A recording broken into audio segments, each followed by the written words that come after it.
Keeping it real, keeping it real. Keeping it real, keeping it real. Keeping it real with Reverend Laura. Keeping it real, keeping it real. Keeping it real, keeping it real.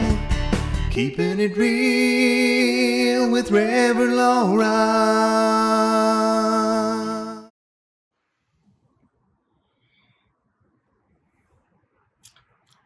Good morning, everyone. Welcome back to Keeping It Real. This is a time that we take our ideas that we talk about on Sunday morning and take them into a little bit of a deeper dive and find the practical application of the things that we talk about. You know, so much of what we do in spirituality and in our transformational spirituality especially is we talk a lot about theory.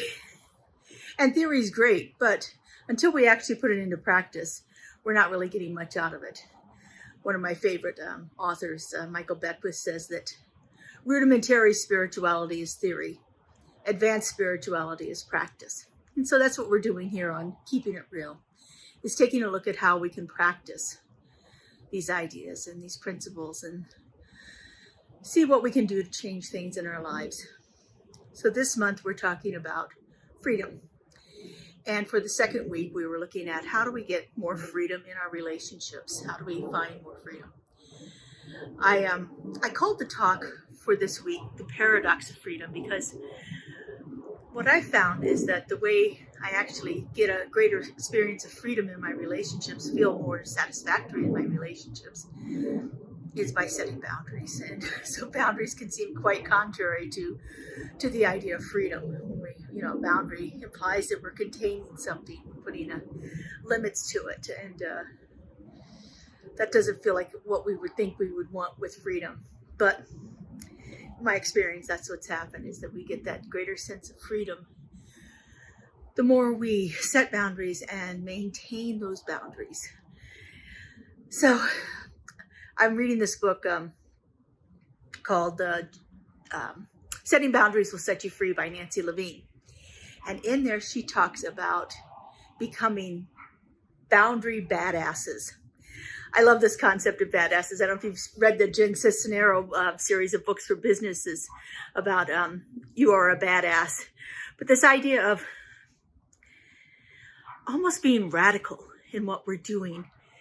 Because radical in a way that's not, out there for the whole world, but radical for what is real for us.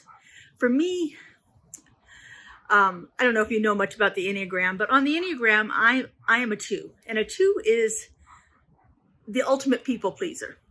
A 2 is a helper. A 2 is the person who will always be there to do whatever it is that needs to be done. 2s pride themselves on being able to be there for other people. 2s are notorious for not having boundaries. And so in the last few years, I have been working on greater and greater establishment of boundaries within my life. And for me, as someone who was so not that way, it feels very radical to become a boundary setter. So I have found a few things that have helped me setting my boundaries. One of the things that I've done is look at the things that I want in my life. Look at the things that, that I want out of a relationship. And then, journal a little bit about that idea and try to come up with the reasons why I'm not experiencing that. And those reasons why I'm not experiencing that can give me information about the boundaries that I need to set in order to be experiencing that. And so that's one of the things that I've done. It's kind of this inventory of things that I want to experience, and then looking at why I'm not experiencing them, and then finding the things that I can do that will lead to me having a greater experience of boundaries, not greater experience of boundaries, but a greater experience in the relationship because I've set the boundaries.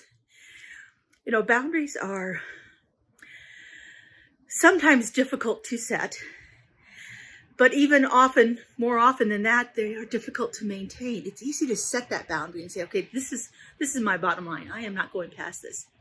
But then that's fine. We tell somebody that we announce what our boundaries are.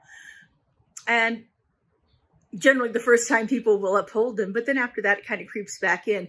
And so with boundaries, we have to repeat that whole idea of you can't just do it once. You've got to do it often again, and you've got to hold firm to it.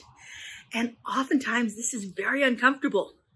This is an extremely uncomfortable thing for many people to do, is to tell somebody about your boundary, to then enforce the boundary, and then take action when it's not enforced, when it's not being adhered to, when the person doesn't respond the way that we want, because then we have a choice. And the thing is, it's always up to us. The choices that we make are always our own choices. No one else is responsible for them. No one else is responsible to maintain the boundary, and no one else is responsible to police it. In other words, no one else is going to do anything about it except us. And if we're willing to let our boundaries get trampled on all the time, then that's what we've told people we're willing to accept. And so getting comfortable with being uncomfortable with the discomfort that we experience when we have to announce our boundaries, set our boundaries, uphold our boundaries.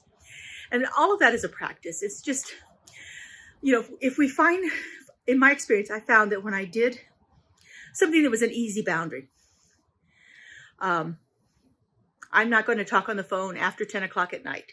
To me, that was kind of an easy boundary. And it wasn't one that was violated very often. I just had a couple of people in my life that would do that.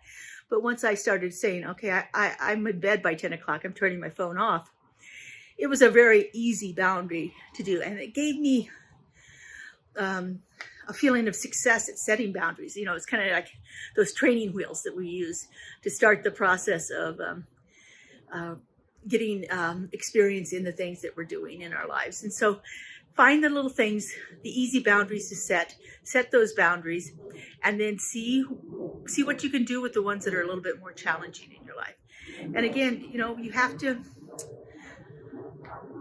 be able to be willing to take the consequences of whatever happens when our boundaries are not upheld. If we don't uphold them, we let somebody trample all over them.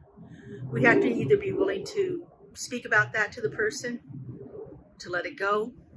Sometimes we even have to be willing to let the relationship go.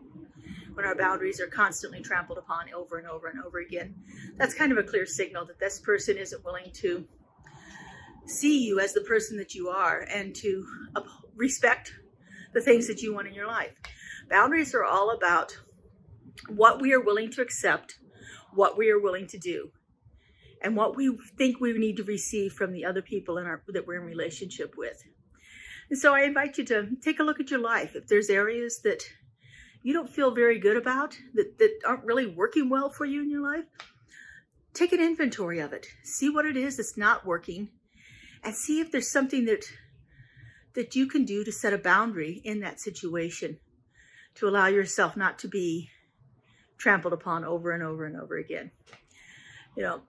As I said last week, each one of us is here to do amazing and wonderful things in this world. And we do this by clearing away the stuff that has been hindering us, to let ourselves develop that more authentic life, that more authentic expression of who we are. Really, that's what we're here to be in, and that's what we're here to do. So I hope you will consider joining us next week at our Keeping It Real. We're going to move the time till 9 o'clock in the morning instead of 7, because I've had a little feedback that 7 is just way too early for too many people. So we're going to move it up to about 9 o'clock in the morning. So check us out on YouTube, and hope to see you each week. And again, you can always watch this later on. Have a fabulous week. Take care, people. Bye-bye.